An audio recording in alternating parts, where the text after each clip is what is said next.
Welcome to the channel. Today just doing a quick little video on the new Amazon smart thermostat. I just got it hooked up, and since there's nothing online, I'd figure I'd make a little video and show you what it's about. So you do need the app and to get it set up, internet, all that, but it is a standalone. You got your mode here. You got heat with the fan, you got it off. Fan, automatic AC, automatic heat, automatic AC fan, automatic heat fan, AC fan, and then heat.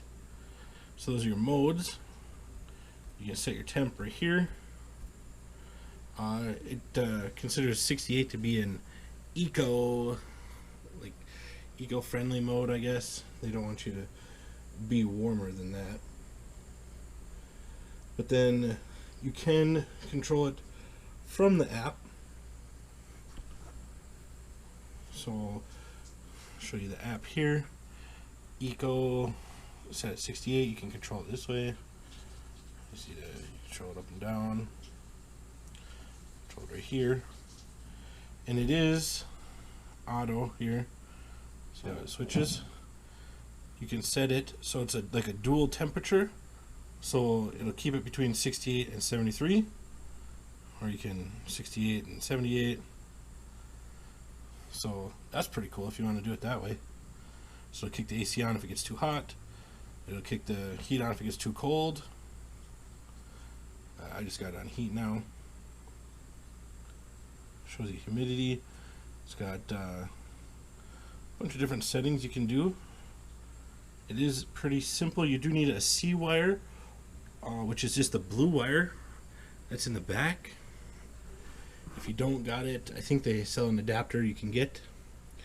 One tip, the faceplate here, I have seen a couple of pictures on the thing. They got it the opposite way where it curves out. So like curves out, but I'm pretty sure it's supposed to be curving towards the wall. I just noticed that in a couple of the review pictures that people had it on backwards. And some of them you don't need the faceplate, but I had a big unpainted spot from my old thermostat. Yeah, this thing is pretty cool. You can use Alexa.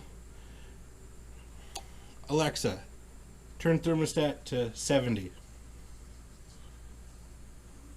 There she goes, turns it to 70. So yeah, it's all hands-free, pretty cool. Short little review, since there's not much, I just show you a little rundown. And yeah, hope you enjoyed. Thanks for watching.